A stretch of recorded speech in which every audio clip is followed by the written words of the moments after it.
Vital four જાગરણ એટલે કે હ્યુમન સિસ્ટમ અપગ્રેડિંગ પ્રોગ્રામમાં આપનું હાર્દિક સ્વાગત છે. શ્રી ભાઈશ્રીના પ્રણામ. ઘણા દિવસ ત્યાં હમણાં વિડીયો પડવાનું બંધ થઈ ગયું છે, જો કે અમુક સમયનો અભાવ હતો. એટલે કે દુનિયા, સંસાર અને માનવ જીવનને લગતી જે વિટંબણાઓ અને સમસ્યાઓ છે એની ઉપર ગહન ચિંતન ચાલુ હતું. દુનિયાની અંદર થયેલું યુદ્ધ, આર્થિક સ્થિતિઓ, પારિવારિક, સામાજિક જીવનને ટકાવી રાખવાની અને કુદરતી અને માનવ સર્જિત આફતો વગેરે વગેરે ઘણા બધા વિષયો હતા. અને સાથે સાથે આધ્યાત્મિક યાત્રા કેમ કરવી, કેવા કેવા વિચારધારાઓની જરૂર છે, જીવનને વ્યવસ્થિત ગોઠવવા માટે કયા કયા પરિબળોની જરૂર છે, એના માટે શું કરવું, એવા ઘણા બધા વિષયો હતો જે છેલ્લા 4-6 મહિનાથી ચાલી રહ્યા છે. અને લગભગ એના વિશે ઘણી બધી સંશોધન અને ચર્ચાઓ કરી લીધી છે.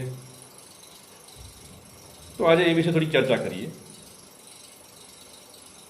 થોડાક દિવસ પહેલાં અમે હિમાલય બાજુ ગયા હતા, તો ત્યાં પણ એવા ઘણા બધી જગ્યાઓ અને એવો માહોલ છે કે જ્યાં એક સામાન્ય જન સમુદાય ત્યાં પહોંચી શક્યો નથી. એટલે ત્યાંની જમીન, હવા, આબોહવા અને બધી જ વસ્તુઓ હજી નેચરલ છે અને એકદમ ઉર્જાવાન અને આપણા પંચમહાભૂત અને 5 પ્રાણને વ્યવસ્થિત કરી શકે એવા ઘણી બધી જગ્યાઓ પૃથ્વી ઉપર છે. તો એમનું એક રિસર્ચ કરવા માટે અમે ગયેલા અને ભવિષ્યમાં લગભગ દિવાળી પછી ત્યાં પ્રોગ્રામ પણ ગોઠવી શકાય, આ બધું વિચારી શકાય. ટૂંક સમયમાં જ એની જાહેરાતો કરવામાં આવશે. બીજી વસ્તુ, માનવ જીવન માટે ખરેખર જરૂર હવે શું છે? સમયને આધીન અધ્યાત્મના ઘણા બધા રસ્તાઓ છે, ઘણી બધી વિચારધારાઓ છે, બહુ બધું છે અને આપણે કોઈની સાથે વિરોધ નથી એમ. પણ હવે આવનાર સમય 2026થી 2035 દરમિયાન, ટૂંકમાં આવતા 10 વર્ષ માટે માનવ જીવનમાં શું શું કરવું જરૂરી હોય, કઈ ટાઈપનું જીવન જીવવું પડશે આપને, કઈ ટાઈપની સમજણ હોવી જોઈશે, આપણું બિહેવિયર, આપણા વિચારોની પેટર્ન, આપણી સાધનાઓ અને જીવનમાં જે ભૌતિક જીવનમાં શું શું જરૂર છે એની ઘણી બધી માહિતી અને શિક્ષણની આપણે જરૂર છે. તો આપણે દિવ્ય જીવન સેમિનારો કરી રહ્યા છીએ, અહમ બ્રહ્માસ્મિ, ચલો સ્વમાં સ્થિર થઈએ અને ગાયત્રી મંત્ર દીક્ષા અને વિપસ્સના તો ચાલુ જ છે. ગમે ત્યારે વ્યક્તિઓ અહીં આવી શકે છે અને વિપસ્સનાનો લાભ લઈ શકે છે. હવે ટૂંક સમયમાં જ એક 17મી એપ્રિલથી 24 એપ્રિલ અને 17મી મેથી 24 મે સુધીનો એક એડવાન્સ વિપસ્સનાનું અમે આયોજન કરેલું છે, જેમાં આ તો 2 દિવસમાં આવે જ છે અને એની મેક્સિમમ સંખ્યા 10થી 11 હોય છે. એક વિશિષ્ટ પ્રકારનું મગજનું ડેવલપિંગ, જે એક મગજને અને મનને રિવાયરિંગ કરે, જે જૂની બિલીફોમાંથી તોડાવે, નવી સિસ્ટમ દાખલ કરે વગેરે વગેરે. હવે માનવ જીવન માટે જે જરૂરી હોય એ અમે વિચારધારાઓ અને એક કોર્સોની અંદર એક ઇન્વોલ્વ કરી રહ્યા છીએ. છતાં પણ હું માનું છું ત્યાં સુધી દરેક સાધકે અમારો જે દિવ્ય જીવન સેમિનાર છે એ 3-4 વખત તો રિપીટ કરવો જ જોઈએ. બીજા સેમિનાર કરે કે ન કરે, પણ દિવ્ય જીવન વર્ષમાં 4-5 વખત કરે, અહમ બ્રહ્માસ્મિ 2-3 વખત કરે, તો ઘણી બધી વસ્તુની અંદર ઇમ્પ્રુવમેન્ટ આવશે. કારણ કે આપણા ન્યુરોન્સ અને આપણા સંસ્કારો એટલા બધા ખતરનાક હોય છે કે મનુષ્યને બદલવા માટે બહુ બધો અવરોધ થઈ છે. અને મૂળ વાત એ છે કે મનુષ્યની પાસે જીવન ચાલે એટલા પૈસા છે, રહેવા માટે મકાન પણ હશે, ફેરવવા માટે કદી ગાડી પણ હશે, ધંધો રોજગાર પણ હશે, દુકાન હોય, ફેક્ટરી હોય, કારખાનું હોય, યા સરસ મજાની ખેતી હોય, યા એવું ઘણું બધું હોઈ શકે છે, યા મોટી જોબ હોય. મનુષ્યને કશુંક શોધી રહ્યો છે, તો નવું મેળવવું એ અઘરી વાત નથી, પણ જૂનામાંથી છૂટવું એ બહુ જ અઘરું કામ છે. તો દર્શક મિત્રોને એક નમ્ર અપીલ છે કે જૂના સાધકો છે તે દિવ્ય જીવન અને અહમ બ્રહ્માસ્મિને વધુમાં વધુ રિપીટ કરો અને જીવનને આકાર આપો અને જીવનને સમજવાની કોશિશ કરો. ઘણા બધા સમજતા હશે કે ભાઈ આ બધા શિબિરો અને ધ્યાન ને યોગ ને આ બધું નબળા માણસનું કામ છે, તો એ બધા ભેખડે ભરાય છે અને ભૂલા પડી રહ્યા છે. આ એક જીવનની જવાબદારી છે. મુખ્ય પરિબળો માનવ જીવનને લગતા જે છે એ પૈસો, એટલે રોટી, જરૂરિયાત કેટલી છે, સંબંધોનું મહત્ત્વ કેટલું છે. પૃથ્વી ઉપર આપણે સંબંધો સાચવવા આવ્યા છીએ, પરિવાર સાચવવા આવ્યા છીએ કે બીજું કશું કરવા આવ્યા છીએ?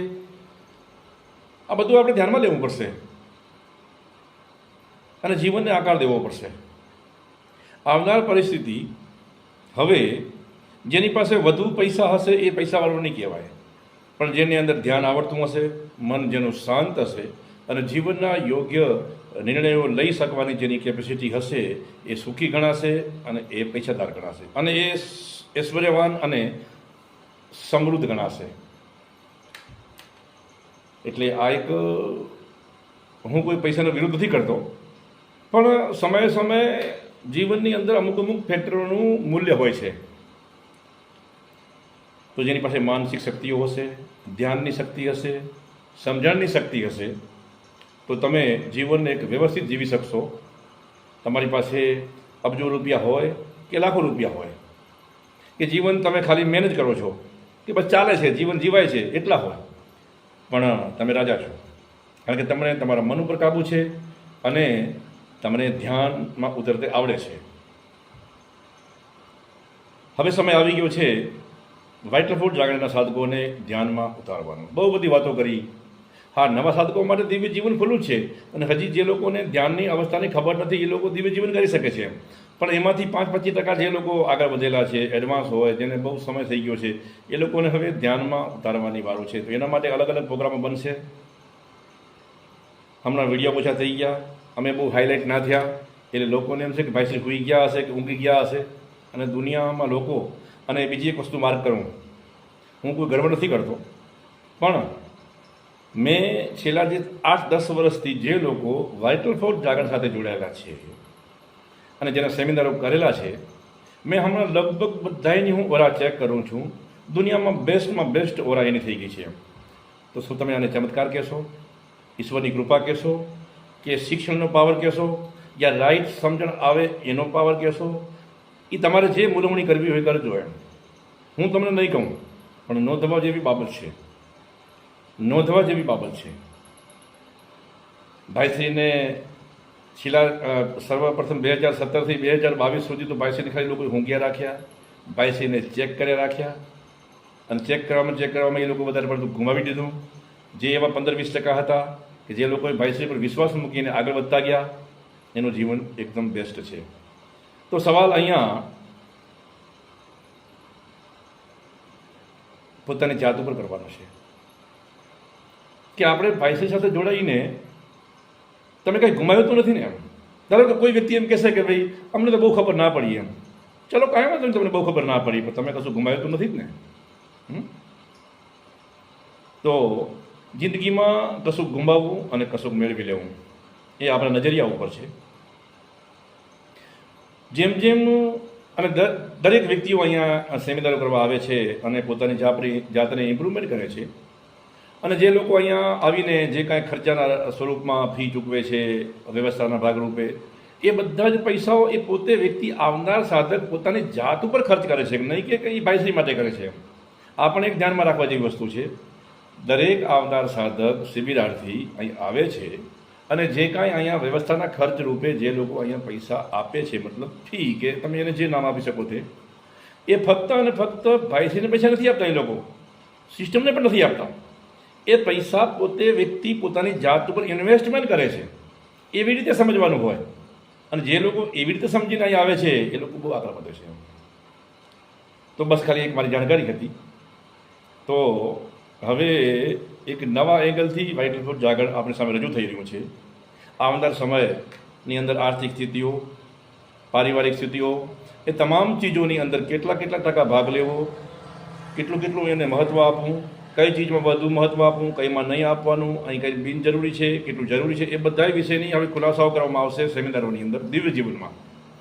અને જે એડવાન્સ વિપસ્સના છે એની અંદર ફક્ત અને ફક્ત સીધી સાધના બતાવવામાં આવશે, પ્રેક્ટિસ કરવામાં આવશે. એમ ભાઈશ્રી બોલ કરીને તમને સમજાવશે નહીં, જે 5-10 વાક્યો મારે તમને કહેવાના હોય એ મારે તમને કહી દેવાના હોય અને પછી તમારે એને ફોલો કરવાના હોય.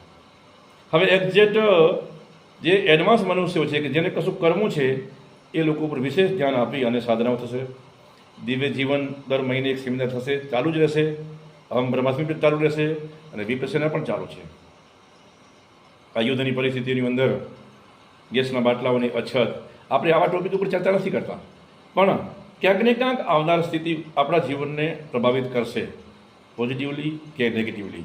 આપણે એના માટે તૈયાર રહેવું પડશે અને તૈયાર રહેવા માટે આપણી પાસે એક જ ઓપ્શન છે, આપણી મનની શક્તિઓ, આપણી જરૂરિયાતો ઉપર લિમિટેશન અને આપણા જીવનના લક્ષ્ય ઉપર ફોકસ. બિનજરૂરી ચીજોને દિમાગમાંથી કાઢી નાખવી, જેની જરૂર પણ નથી એવી ચીજો, તમામ ચીજોને કાઢી નાખવી અને આપણા લક્ષ્ય ઉપર, જે આપણો પરિવારમાં સંબંધો, બિઝનેસ અને સાધના, આ 2-4 વસ્તુ ઉપર ધ્યાન દેવાનું છે. બસ એના માટે સંશોધન થઈ ગયા છે અને સમયે સમયે સેમિનારોની અંદર એની ટિપ્સ પણ આપવામાં આવશે, વિડીયોમાં નહીં આપવામાં આવે. ફક્ત જે લોકો અહીંયા સેમિનાર કરવા આવશે એને અલગ અલગ ટિપ્સ આપવામાં આવશે કે હવે આવનાર સમય માટે મનુષ્ય જીવન કેવું જીવવું જોઈએ. તો ફરી પાછા આપણે મળશું. બસ એક જાણકારીનો ઇન્ટ્રોડક્શન વિડીયો હતો કે ભાઈશ્રી સૂઈ ગયા છે કે જાગે છે, તો એના માટે ખાસ બસ એક જાણકારી હતી કે ભાઈશ્રી જાગે છે. અને તમે જે સાધકો, જે 2-5 હજાર સાધકોએ સેમિનારો કર્યા છે એ આ વિડીયો જોશે અને તમે તમારી જાતને અંદર જોજો કે આપણી અંદર જાગૃતિ અને જીવનનું જે લાઇટ અને આપણી ઓરા કેટલી મજબૂત બની છે એ તમે સર્વે જાતે કાઢજો કે આપણે ક્યાંય છેતરાયા તો નથી ને. કારણ કે અહીંયા જગતમાં કોઈ કોને છેતરી શકતું નથી. ધન્યવાદ, આવજો, ફરી પાછા મળશું. જય શ્રી કૃષ્ણ.